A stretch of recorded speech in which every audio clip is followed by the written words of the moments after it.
Good morning बच्चों। सवाल के हम अगले क्रम में आज आगे बढ़ेंगे और देखेंगे न्यूमेरिकल में आपको क्या क्या प्रॉब्लम आ रही है, अब अच्छे से उसे समझेंगे। आइए देखते हैं आज का आपका जो पहला सवाल है।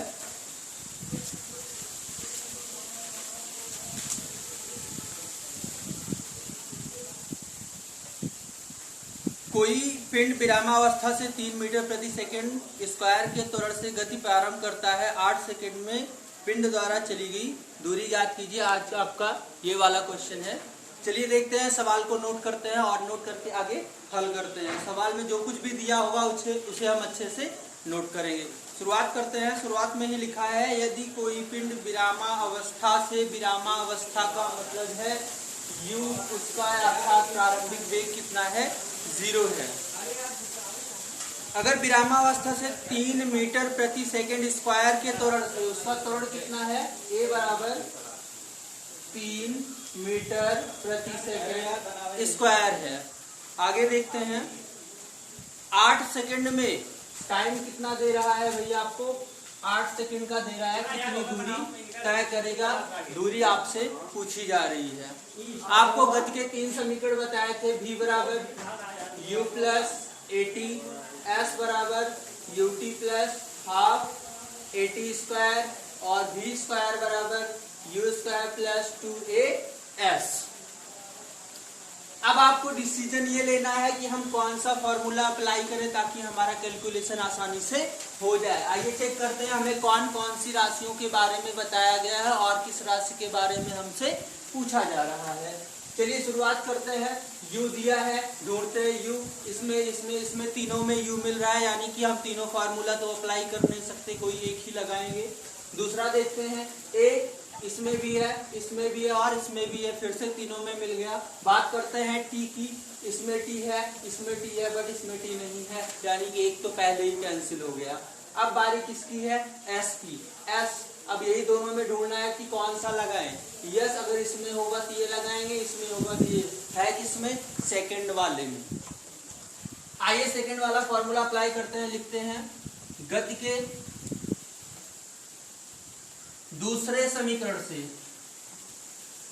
गति के दूसरे समीकरण से, दूसरा समीकरण क्या है, s is equal to ut plus half at square. s का मान हमें निकालना है, u का मान कितना है, 0, टाइम कितना है 8 प्लस हाफ, a का मान कितना है भाई 3, t का स्क्वायर है, t का मान 8 है तो 8 का स्क्वायर हो जाएगा। हल करते हैं आगे, 8 शून्यम 0, ये आपका हो जाएगा 1/2 गुणे 3 और 8 अठाई 64 स्क्वायर का मतलब 8 गुणे 8।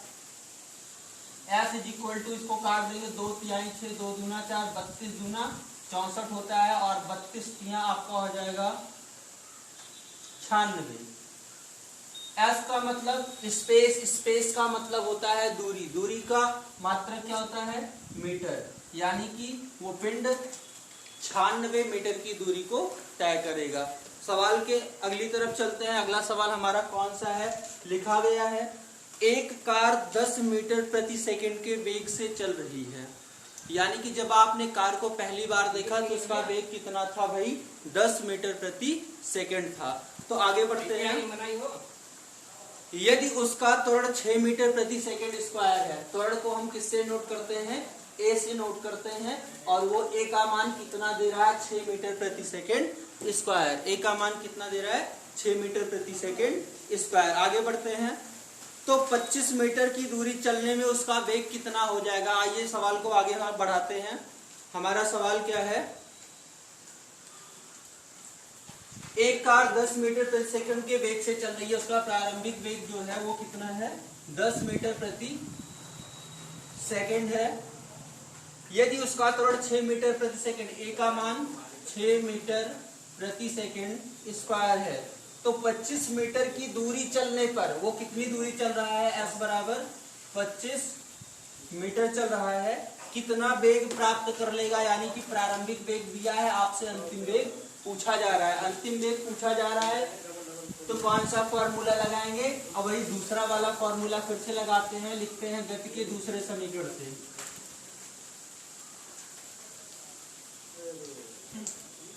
गति के दूसरे समीकरण से। गति का दूसरा समीकरण s बराबर ut plus half a t square. s का मतलब दूरी, दूरी का मान 25, u का मतलब प्रारंभिक वेग, प्रारंभिक वेग कितना है 10। टाइम आपसे नहीं एक्सपेंड किया गया है, टाइम नहीं बताया गया है, इसलिए ये फॉर्मूला हम अप्लाई नहीं कर सकते हैं। हम दूसरा कोई फॉर्मूला देखेंगे।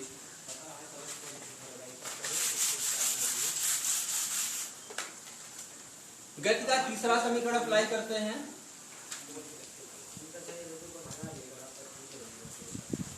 v स्क्वायर बराबर u स्क्वायर प्लस 2as से v का मान कितना है निकालना है।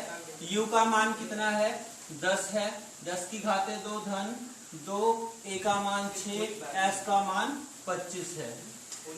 ठीक है ना, इसे आप कैलकुलेट करिए। आगे हल करते हैं इसे। v square is equal to 10 धम्मा 100 धन 6 दूनी 12 गुणे 25, या v square is equal to 100 धन 12 25 60, 6 हासिल 12 दूना 24 6 30। v स्क्वायर बराबर आया 300 धन 100 बराबर कितना हो जाएगा आपका 400। v स्क्वायर बराबर 400 तो v बराबर अंडर रूट 400 की, क्योंकि इधर वर्ग है, इधर जाके वर्गमूल हो जाएगा, और 400 का वर्गमूल जो होता है वो कितना होता है 20। ठीक, वेग है इसलिए मीटर प्रति सेकंड। ये हो गया आपका कैलकुलेशन कंप्लीट। चलते हैं हम अपने अगले प्रश्न पे।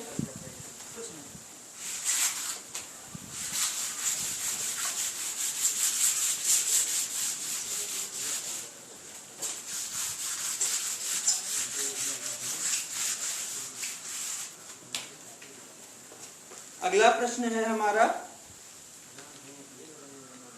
एक वस्तु 0.24 मीटर प्रति सेकंड के वेग से चल रही है। एक वस्तु है जिसका प्रारंभिक वेग 0.24 मीटर प्रति सेकंड है, इतने वेग से चल रही है।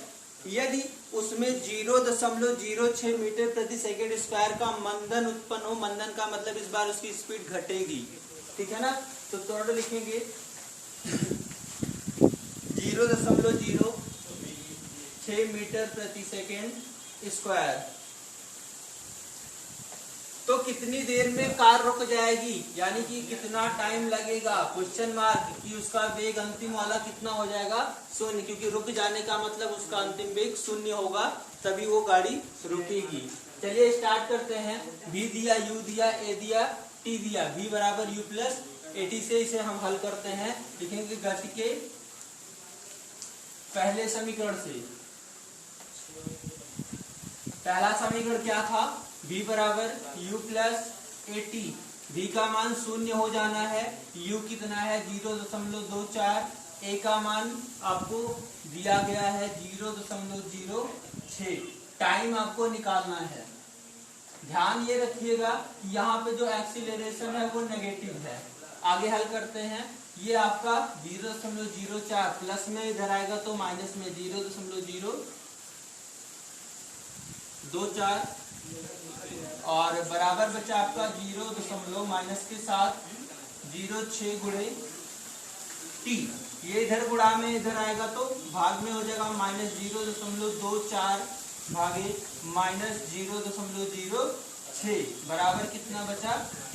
2 अंक पे दशमलव कट गया, 6 चौका 24, माइनस से माइनस भी कट गया, t बराबर आया 4। t मतलब समय, समय का मात्रक सेकंड, यानी कि 4 सेकंड लगेंगे उसे रुकने में। चलते हैं हम अपने अगले सवाल की तरफ।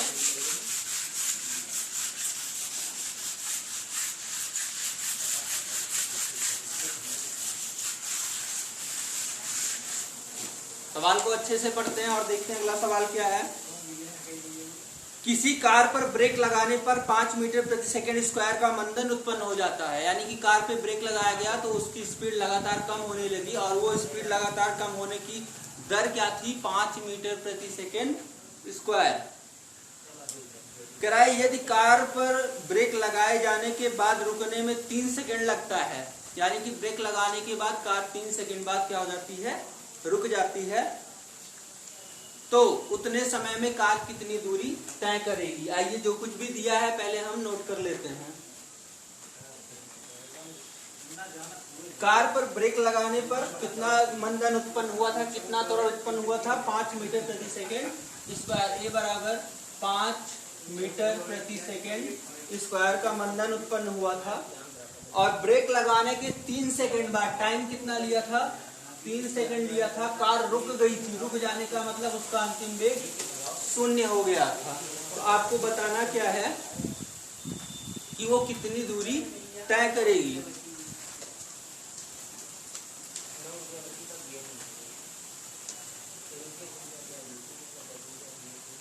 S की वैल्यू आपको निकालनी है। हम S की वैल्यू निकालने के लिए दो फॉर्मूलों का प्रयोग करते हैं। एक होता है S बराबर ut plus half at square और दूसरा होता है v स्क्वायर बराबर u स्क्वायर प्लस 2as। अगर आप गौर करें तो यहाँ पे देखें प्रारंभिक वेग दिया है, त्वरण दिया है, समय दिया है, दूरी दिया है। इसमें देखते हैं हमें कौन कौन सी वैल्यू दी गई है।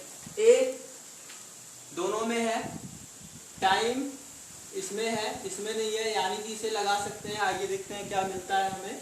तो a मिला, t मिला और क्या मिला भाई, s ज्ञात ही करना है, u हमें मालूम ही नहीं है, यानी कि ये फॉर्मूला हम अप्लाई नहीं कर सकते क्योंकि u की वैल्यू नहीं पता है। दूसरा चेक करते हैं, v का मान दिया है, u मालूम नहीं है। 2a, यहाँ पे भी दो लोग ऐसे हैं जिनकी वैल्यू हमें नहीं पता है, यानी कि सबसे पहले हम लगाएंगे पहला समीकरण और जो कुछ भी वैल्यू हमें प्राप्त होगी उसको लेकर आगे बढ़ेंगे। लिखेंगे गति के प्रथम समीकरण से। पहला समीकरण v बराबर u प्लस at है। v की वैल्यू कितनी है, 0। u की वैल्यू हमें ज्ञात करनी पड़ेगी। a का मान कितना है भाई, -5 और टाइम कितना लगा था, 3। 0 is equal to u plus 5 तिहाई -15, इधर -15 इधर आके प्लस 15 मीटर प्रति सेकंड बराबर बचा आपका प्रारंभिक वेग। प्रारंभिक वेग पता चल चुका है। अब चाहे आप दूसरे समीकरण से और चाहे तीसरे समीकरण से मान निकाल सकते हैं। आइए हम दूसरे वाले समीकरण से सवाल को हल करते हैं। s बराबर u का मान कितना आया, 15, t का मान कितना है, 3, हाफ a का मान कितना है, -5 और t का मान फिर से 3 की घात से लगाएंगे 2। आगे हल करते हैं सवाल को। s बराबर 15 तिया 45 हो जाएगा, धन 1/2 और 3 त्रिक 9 पचे 45 -45। s बराबर 45 में से -45 यहाँ पे आधा करना होगा, ये हो जाएगा 45 -45 का आधा कितना हो जाएगा, 2 दूना 4 और 2 दूना 4, 2 पंचे 10, 22.5 घटाएंगे तो s बराबर आपका बचेगा 22.5 मीटर, यानी कि 22.5 मीटर की दूरी वो तय करके कार रुक जाएगी। सवाल अगला लिखते हैं कि अगला सवाल क्या है हमारा। कोई पिंड विरामावस्था से चलना प्रारंभ करता है, यदि त्वरण 4 मीटर प्रति सेकंड स्क्वायर का है तो ज्ञात कीजिए कि 8वें सेकंड में पिंड कितनी दूरी तय करेगा।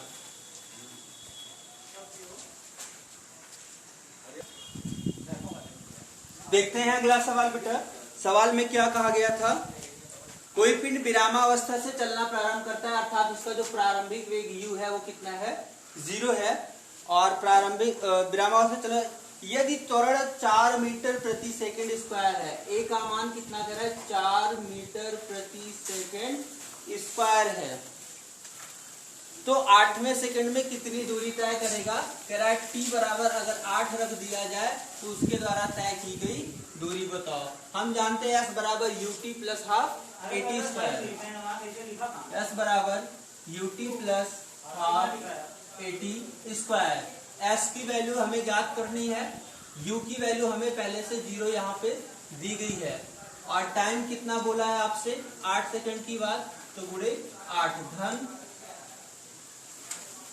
1/2 a का मान कितना दिया गया है, 4 और फिर से टाइम कितना है, 8 और 8 की घात कितना लगा देंगे, 2 लगा देंगे, तो s इज इक्वल टू 8 शून्यम शून्य हो जाएगा, 2 दूना 4, 8 ढाई 64 गुणे 2 s इज इक्वल टू 2 चौके 8 और 2 छंगे 12, 128 मीटर चल जाएगा। ये हमारा आंसर हो जाएगा। अगला क्वेश्चन चलते हैं, देखते हैं क्या है।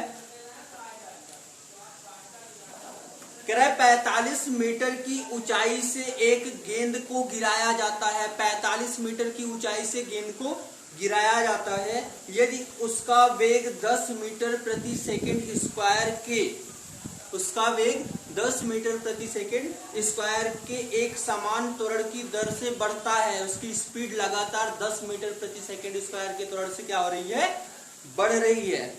तो यह किस वेग से धरातल से टकराएगा, यानी कि कितनी स्पीड से पृथ्वी से टकराएगा अगर इसे 45 मीटर की ऊंचाई से छोड़ा जाता है, और कितने समय बाद, ये दोनों बताना है कि कितने वेग से टकराएगा और कितने समय बाद। आइए सवाल को हल करते हैं।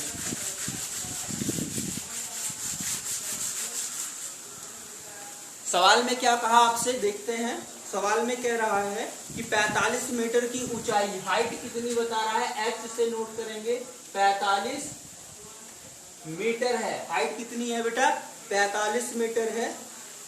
यदि उसका वेग लगातार 10 मीटर प्रति सेकंड स्क्वायर की दर से बढ़ रहा है, a बराबर कितना दिया है, 10 मीटर प्रति सेकंड स्क्वायर की दर से बढ़ रहा है, तो आगे क्या होता है कि एक समान तो अब कितने वेग से टकराएगा v निकालना है, क्योंकि u 0 है।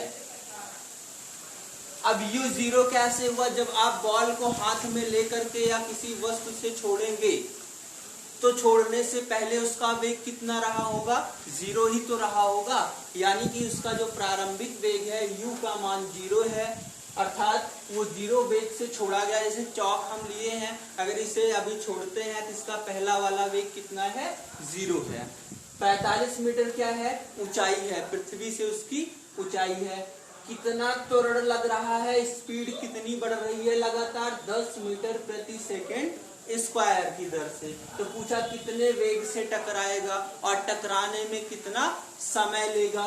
तो टाइम भी आपसे पूछा है, वेग भी आपसे पूछा है। तो आइए सबसे पहले वेग निकालते हैं। तो हम लगाएंगे